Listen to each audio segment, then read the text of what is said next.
నమస్తే, welcome to 9 TV news. నేను మీ ఆదిత్య. ముందుగా బులెటిన్ హెడ్లైన్స్. ఇవాళ 5 జిల్లాల కలెక్టర్లతో ధరణి కమిటీ భేటీకి క్షేత్రస్థాయి భూ సమస్యలపై ఆరా తీసే అవకాశం. ఇవాళ హైదరాబాద్ కు ఏఐసిసి చీఫ్ ఖార్గే రేపు బూత్ లెవెల్ ఏజెంట్లతో కీలక భేటీ.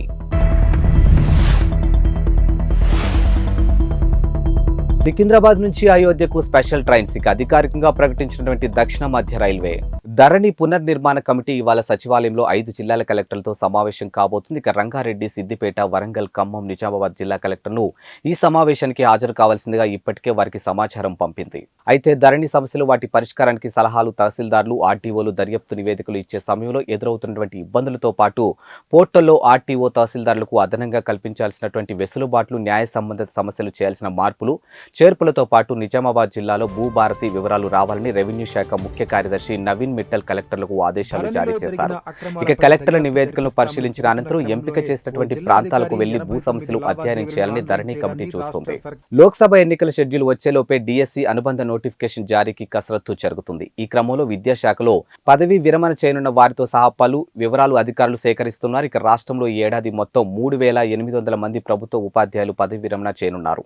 ఇక మార్చి నెలాఖరు నుంచి పదవి విరామలు ప్రారంభం కానున్నాయి. ఇక కొత్తగా ఉపాధ్యాయ నియామకాలు చేపట్టాల్సి ఉండడంతో పాఠశాల విద్యాశాఖ ఇప్పటికే ఆయా గణాంకాలను సేకరించింది. గత ఏడాది ఆగస్టులో 5,089 ఉద్యోగ ఖాళీల భర్తీకి విద్యాశాఖ నోటిఫికేషన్ జారీ చేసింది. ఇక ఖాళీల సంఖ్యను పెంచి మెగా డిఎస్సి చేపట్టాలని ప్రస్తుత ప్రభుత్వం నిర్ణయించింది. ఇక పాత నోటిఫికేషన్ కు మరో 5,000 ఖాళీలు కలిపి అనుబంధ నోటిఫికేషన్ ఇవ్వనుంది. ఇక లోక్సభ ఎన్నికలు కూడా అమల్లోకి వచ్చేలోపే అనుబంధ నోటిఫికేషన్ జారీ చేయాలని భావిస్తూ ఉంది.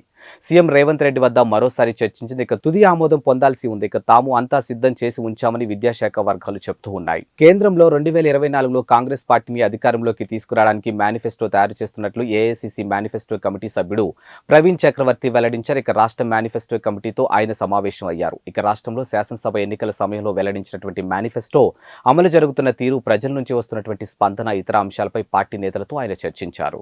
ఏఐసిసి మేనిఫెస్టో కమిటీ చైర్మన్ కేంద్ర మాజీ మంత్రి చిదంబరం ఉన్నారని అన్నారు ఆయన. ఇక తాము ప్రతి రాష్ట్రానికి వెళ్లి విధానాలు, ప్రజల నుంచి సలహాలు, సూచనలు తీసుకుంటున్నట్లు చెప్పారు.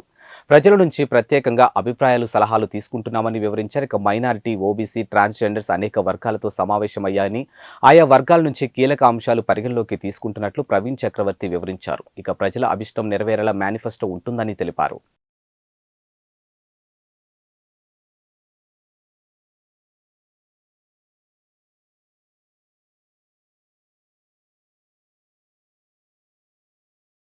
పార్లమెంటు ఎన్నికలను దృష్టిలో ఉంచుకుని రేపు ఎల్బీ స్టేడియంలో కాంగ్రెస్ బూత్ లెవెల్ ఏజెంట్లతో సమావేశం నిర్వహిస్తూ ఉన్నారు. ఈ సమావేశానికి ముఖ్య అతిథిగా ఏఐసిసి అధ్యక్షులు మల్లికార్జున ఖార్గే హాజరవుతున్నారు. బూత్ లెవెల్ ఏజెంట్లు అంతా హాజరయ్యేటట్లు చూడాలని సీఎం రేవంత్ రెడ్డి సూచించినట్లు పీసీసీ కార్యనిర్వాహక అధ్యక్షుడు మహేష్ కుమార్ గౌడ్ తెలిపారు. ఇక అసెంబ్లీ ఎన్నికల పార్టీని గెలిపించడంలో బూత్ లెవెల్ ఏజెంట్లు క్రియాశీలకంగా పనిచేశారని ఆయన కొనియాడారు. ఇక పార్లమెంటు ఎన్నికలను అనుసరించాల్సినటువంటి విధానాలపై ఈ సమావేశంలో ఖార్గే దిశానిర్దేశం చేస్తారని అన్నారు.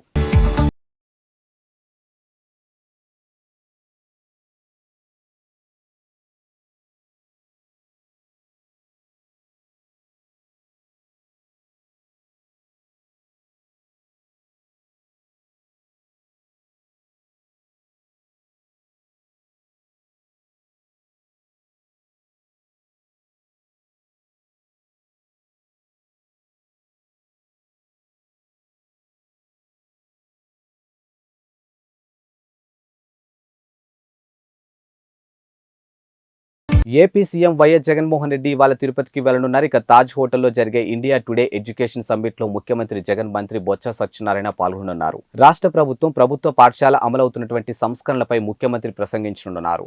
ఈ మేరకు పర్యటన వివరాలు సీఎంఓ వెల్లడించింది. ఇక మధ్యాహ్నం 2:45 తాడేపల్లి నివాసం నుంచి సీఎం బయలుదేరనున్నారు. ఇక తిరుపతిలో తాజ్ హోటల్లో జరిగే ఇండియా టుడే ఎడ్యుకేషన్ సమ్మిట్ లో ముఖ్యమంత్రి పాల్గొని అనంతరం తాడేపల్లికి తిరుగు ప్రయాణం కానున్నారు. ఇక ముఖ్యమంత్రి తిరుపతి పర్యటన కోసం అధికారులు ఏర్పాట్లు చేస్తూ ఉన్నారు.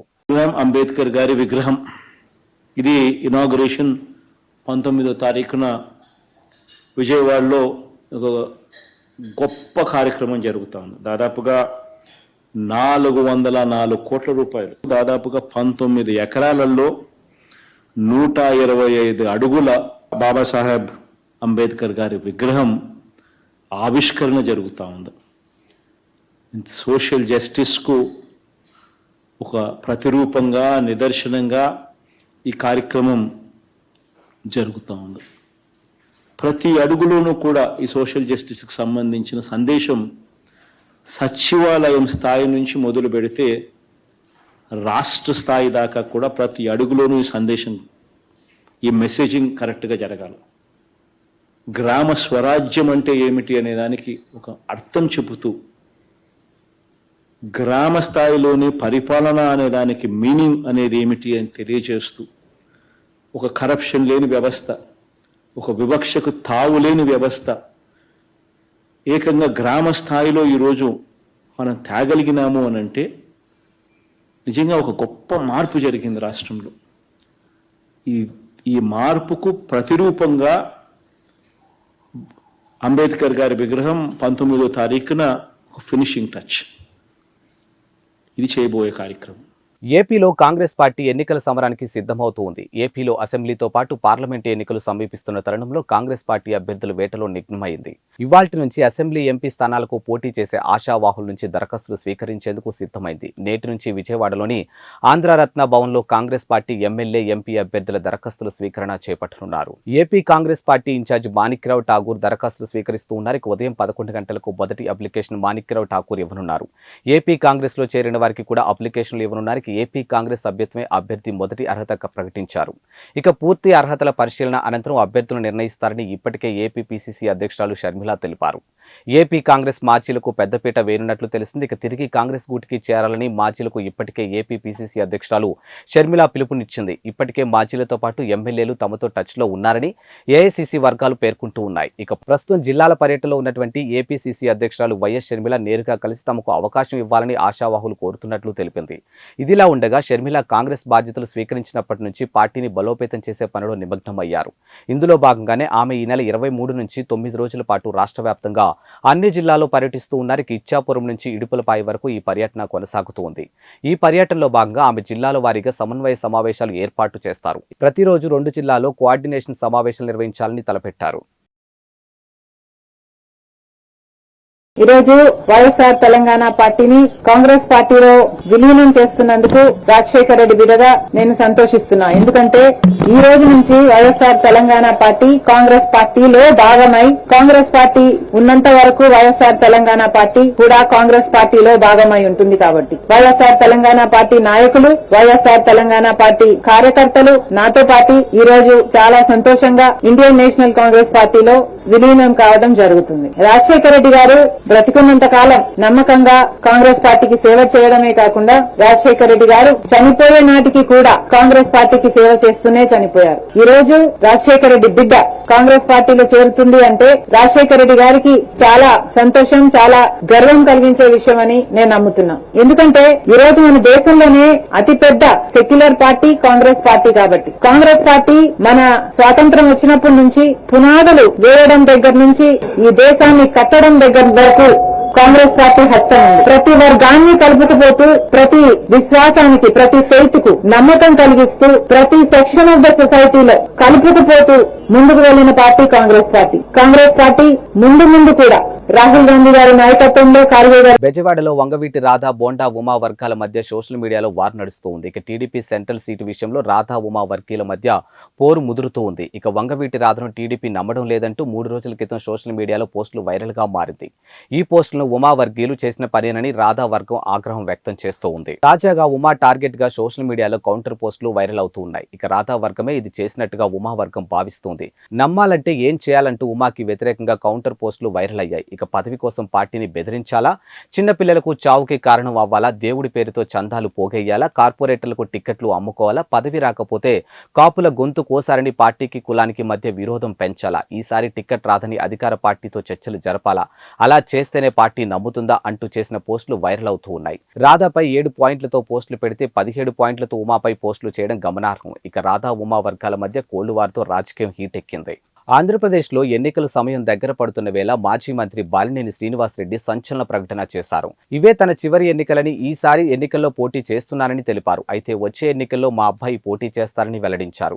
తాను పట్టాల కోసం వెళ్లి కూర్చుంటే పార్టీ మారుతుందని రకరకాల వార్తలు వచ్చాయని అన్నారు. అందరి దయతో తిరిగి ఒంగోలులోనే పోటీ చేస్తున్నానంటూ స్పష్టం చేశారు. ఎంపీ మాగుంట శ్రీనివాసరెడ్డి తాను కలిసి పోటీ చేస్తానని చాలాసార్లు చెప్పామని, ఆ ప్రయత్నాలు కొనసాగుతున్నాయని అన్నారు. ఇక దేవుడి దయ వల్ల అది సాధ్యపడుతుందని భావిస్తున్నట్లు ఆశాభావం వ్యక్తం చేశారు. ఇక సీఎం వైఎస్ జగన్ నాయకత్వంలో ఏపీలో మరోసారి వైసీపీ జెండా ఎగరటానికి ప్రతి కార్యకర్త కృషి చేయాలని బాలినేని పిలుపునిచ్చారు. ఒంగోలు ప్రజలకు చేసినటువంటి వాగ్దానం నెరవేర్చుకుంటే రాజకీయాలు మానుకుంటానని చెప్పా, అది సాధించనని ఆనందం వ్యక్తం చేశారు. ఇక పేదల స్థలాల కోసం 231 కోట్ల రూపాయలు విడుదల చేసినటువంటి సీఎం జగన్ కు ధన్యవాదాలు తెలిపిన ఆయన 25,000 మందికి పట్టాలు ఇవ్వటమే కాదు, ఇల్లు కట్టించి ఇచ్చేందుకు కృషి చేస్తానని అన్నారు. ఇక మౌలిక సదుపాయాలు కల్పన పూర్తి చేసి వచ్చే నెల 10వ తేదీలోపు సీఎం జగన్ చే ఇళ్ల పట్టాల పంపిణీ కార్యక్రమం ఉంటుందని తెలియజేశారు. ఇక రాష్ట్రమంతా జగనన్న కాలనీలు వచ్చిన ఒంగోలులో టీడీపీ నేతలు అడ్డుకున్నారని ఆరోపించారు. ఇక భగవంతుడి దయ, సీఎం వైఎస్ జగన్మోహన్ రెడ్డి దయ వల్ల ఇళ్ల స్థలాలకు డబ్బులు వచ్చాయంటూ సంతోషం వ్యక్తం చేశారు. ఒంగోలులో 25,000 మంది పట్టాలు ఇవ్వలేకపోతే నేను పోటీ చేయను అని చెప్పాను. చాలా మంది అన్నారు, ఎందుకు అట్లా చెప్తున్నావు, అది ఒకవేళ రాకపోతే మరి మీ పోటీ చేసేదానికి ఇబ్బంది కదా అని అంటే, పర్వాలేదు, నేను చేయలేకపోతే నేను రాజకీయాలు మానేస్తాను తప్ప ఒంగోలు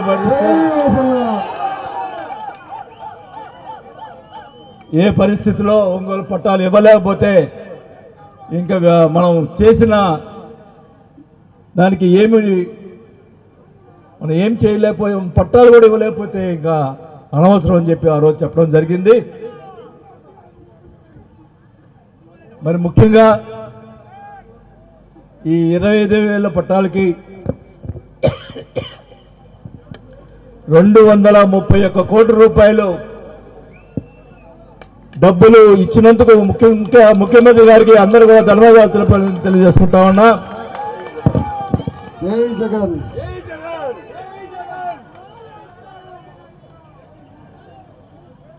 ప్రతి పేదవాళ్ళు, అక్క చెల్లెమ్మలకి నా ఒకటే కోరిక, ఇళ్ల పట్టాలు ఇవ్వటం కాదు, 25,000 మందికి ఇల్లు కట్టించే ఏర్పాటు చేస్తామని చెప్పి కూడా ఈ సభలో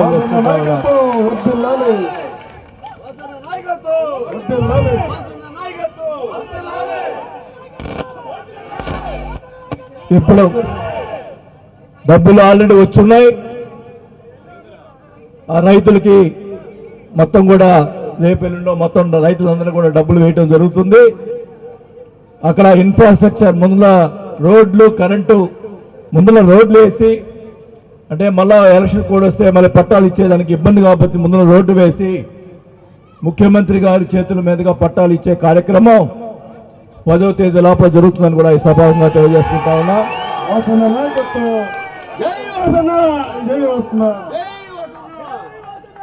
నేను ఒకటే చెప్తా ఉన్నా, ఒంగోలు పట్టణంలో ఇంకా ఎవరైనా ఇల్లు లేకుండా ఉన్న వాళ్ళు ఎవరుంటే కూడా,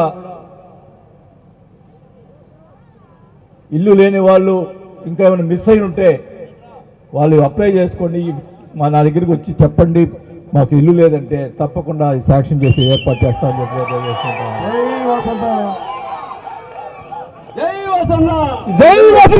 ఒకటే చెప్తా ఉన్నా, ఒంగోలులో ఇంకా పూరి గుడిసె అనేది ఉండకూడదు, ప్రతి ఒక్కరు కూడా పక్కా ఇల్లు అనేది ఉండాలని చెప్పి కూడా ఈ సభగా తెలియజేసుకుంటా ఉన్నాం.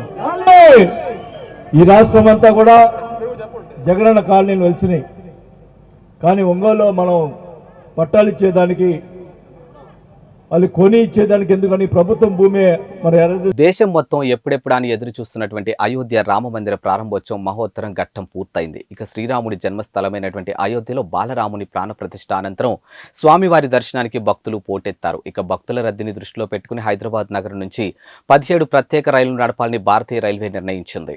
దక్షిణ మధ్య రైల్వే జనవరి 29 నుంచి ఫిబ్రవరి 29 వరకు మొత్తం 41 ట్రిప్పులు తిప్పుతుంది. ఇందులో సికింద్రాబాద్ నుంచి 17 ప్రత్యేక ట్రిప్పులు ఉన్నాయి. ఇక ఈ నెల 29, 31, ఫిబ్రవరి 2, 5, 7, 9 తేదీలో అయోధ్యకు స్పెషల్ ట్రిప్పులు ఉన్నాయి. అంతేకాక ఫిబ్రవరిలో 11, 13, 15, 17, 18, 19, 21, 23, 25, 27, 29 తేదీలో ఈ రైలు నడవనున్నాయి. ఇక ప్రతిరోజు సికింద్రాబాద్ నుంచి దానాపూర్కు ఎక్స్ప్రెస్ రైలు నడుస్తుంది. ఇక ఉదయం 9:25 బయలుదేరి ఈ రైలు టికెట్లు దొరకడం చాలా కష్టంగా మారింది. దీన్ని దృష్టిలో ఉంచుకొని ప్రతి శుక్రవారం హైదరాబాద్ నుంచి గోరఖ్పూర్ ఎక్స్ప్రెస్ ను కూడా దక్షిణ మధ్య రైల్వే అందుబాటులోకి తెచ్చింది. ఈ రైలు ఉదయం 10:40 బయలుదేరి అయోధ్యకు మరుసటి రోజు మధ్యాహ్నం 3:30 చేరుతుంది. ప్రపంచవ్యాప్తంగా చోటు చేసుకున్న పరిణామాల నేపథ్యంలో బంగారం ధరలు ప్రతిరోజు మార్పులు చేర్పులు జరుగుతూ ఉంటాయి. ఒక్కరోజు ధరలు తగ్గితే మరికొన్ని రోజుల్లో పెరుగుతూ ఉంటాయి. బంగారం కొనుగోలు చేసే వారికి నిన్న మొన్నటి వరకు ధరలు బెంబేలెత్తిస్తున్నప్పటికీ వరుసగా 3 రోజులు ధరలు స్థిరంగా ఉన్నాయి. బులియన్ మార్కెట్లో 22 క్యారెట్ల బంగారం రేటు 10 గ్రాములు 57,800 వద్ద ట్రేడింగ్ అవుతుంది. అలానే 24 క్యారెట్ల బంగారం తులానికి 63,050 వద్ద స్థిరంగా ఉంది. ఇక ఈ రోజు ఢిల్లీలోని 22 క్యారెట్ల గోల్డ్ రేటు తులానికి 57,950 ఉండగా 24 క్యారెట్ల మేలిమి బంగారం తులానికి 63,200 వద్ద స్థిరంగా కొనసాగుతోంది. హైదరాబాద్ బులియన్ మార్కెట్లో వరుసగా 3 రోజులుగా బంగారం ధరలు స్థిరంగా ఉన్నాయి. 22 క్యారెట్ల బంగారం రేటు 10 గ్రాములు 57,800 వద్ద ట్రేడింగ్ అవుతూ ఉండగా 24 క్యారెట్ల బంగారం 63,050కి కొనసాగుతుంది. ఇక వరంగల్, విజయవాడ, విశాఖపట్నంలో కూడా ఇవే ధరలు కొనసాగుతూ ఉన్నాయి. ఇక బులియన్ మార్కెట్లో బంగారం ధర నేడు స్వల్పంగా తగ్గింది. ఇక కిలో వెండిపై 500 తగ్గి 75,000కు కొనసాగుతుంది.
Real name is Niaz.